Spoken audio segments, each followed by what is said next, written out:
অনন্ত ভালোবাসা থেকে তুফান দেখতে দেখতে কেটে গেল 25টি বছর। চলে আসলো মেগাস্টার শাকিব খানের রজত জয়ন্তী আজ 28শে মে 1998 সালের আজকের এই দিনে অনন্ত ভালোবাসা ছবির মাধ্যমে আজকের সুপারস্টার মেগাস্টার শাকিব খানের পথ চলা শুরু হয়েছিল। সেই যে শুরু হইল, সেই থেকে সেই অনন্ত ভালোবাসা থেকে আজকের এই তুফান পর্যন্ত 25টা বছর হয়ে গেল। সেই 20 বছরের যুবক থেকে আজকে 40 বছর প্লাস একজন পরিপক্ক অভিনেতা।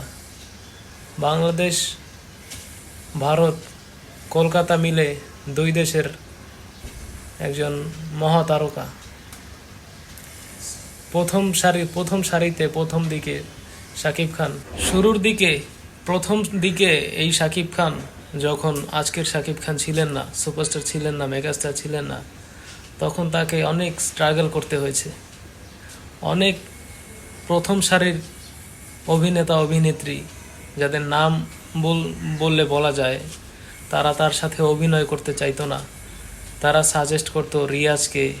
কোনো প্রডিউসার যদি তাদের কাছে গল্প নিয়ে যেত, তারা সাজেস্ট করতো রিয়াজকে, মান্নাকে, ফেরদৌসকে, আমিন খানকে। আর তখন স্ট্রাগল পিরিয়ডের এই শাকিব খান যেই গল্প পাইতো, যেই চরিত্র পাইতো, সেটা হোক সাইড রোল, সেটা হোক একটা দুঃখ বেদনার ভরাক্রান্ত একটা সেকেন্ড রোলের নায়ক, কিংবা যে কোনো একটা চরিত্র, ধরেন মান্নার সাথে, রিয়াজের সাথে, ফেরদৌসের সাথে, যে কোনো একটা নায়কের সাথে, এমনকি মেহেদি, পলি, মুনমুন, ময়ূরী, যারা বিতর্কিত অশ্লীলতার যুগে, তাদের সাথেও সে একটা রোল পাইলে ছাড়ে নাই। এমনকি হিরাসনি পান্না, বস্তির রানী সুরাইয়া, এরকম শ্রীগেটের থার্ড ক্লাস বলতে যেসব বোঝায়, এই সমস্ত মুভিতেও সে অভিনয় করে গেছে। সে শুধু চিন্তা করছে যে আমাকে অভিনয়টা করে যেতে হবে, যেটা পাই সময়ের সাথে যুগের সাথে তাল মিলাইয়া যেটা পাই সেটা করে যেতে হবে। কারণ এগুলো করার কারণ ছিল, সে জানতো সেই মুহূর্তেই স্ট্রাগল করা সেই শাকিব খানই জানতো যে আজকে যদি আমি মুভি করে না যাই, ফিল্মে সাইন করে না যাই, অভিনয় করে না যাই, তাহলে অনেকেই যেরকম অতীতে হারিয়ে গেছে, সময়ের সাথে সাথে সে নিজেও হারিয়ে যাবে। সেই চিন্তা ভাবনাটা থেকেই সে যা পাইছে সেটা করে গেছে, অভিনয়টা শুধু করে গেছে। আজকে আজকে সে তার সেই ফলটা পাচ্ছে। আজকে সে সি গ্রেডের একজন নায়ক থেকে 35 কোটি বাঙালির মহাতারকা ভাই, মেগাস্টার শাকিব খানের কথা বলছি আপনাদেরকে। কিছুদিন আগেও, আজ থেকে 5-10 বছর আগেও, 5-7 বছর আগেও, এমনকি রিসেন্টলি প্রিয়তমা মুভির আগেও, যার নাম শুনলে অনেকে বলতো ছি, বাংলা সিনেমার নায়ক। এই প্রিয়তমা মুভির আগেও এই শাকিব খানকে অনেকে নানান ছোট করে কথা বলতো।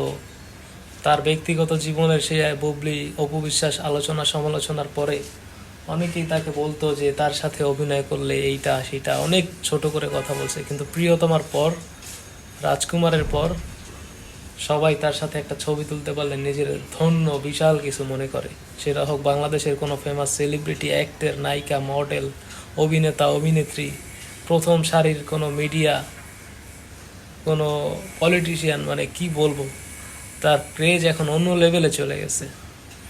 এই শাকিব খানের মুভি একটা মানুষের ধারণা ছিল, প্রযোজক, পরিচালক কিংবা মিডিয়ার মানুষদের কাছে, যে তার সিনেমা হয়তো শুধুমাত্র সিঙ্গেল স্ক্রিনই চলে, মাল্টিপ্লেক্সে সেরকম সুবিধা করতে পারে না। কিন্তু রিসেন্টলি প্রিয়তমা, রাজকুমার সেই ধারণা মানুষের বদলায় দিছে। সে ম্যাচ লেভেলে চলে গেছে। হাই ক্লাস থেকে লো ক্লাস, ভোলা থেকে আমেরিকা, কানাডা, সব জায়গায় শাকিব খান এখন রাজ করতেছে। Ultimate hero superstar megastar Shakib খানের গল্প বলতেছিলাম এতক্ষণ আপনাদের সাথে। তো আজকে সেই শাকিব খানের 25 বছরের রজত জয়ন্তী। শুভকামনা রইল সুপারস্টার শাকিব খান আপনার জন্য। আরও 70, এই 25 বছর 100 বছরে গিয়ে দাঁড়াক। আপনি আরও ভালো ভালো কাজ আপনার দর্শক ভক্তদের উপহার দিয়ে যান, সেই শুভকামনাই রইল আপনার প্রতি। অনেক অনেক দোয়া এবং ভালোবাসা রইল। আর বন্ধুরা, আপনারা যারা আমার ভিডিওটি দেখলেন অবশ্যই আমার চ্যানেলটা একটু সাবস্ক্রাইব করবেন, লাইক কমেন্ট শেয়ার করে দেবেন। ধন্যবাদ।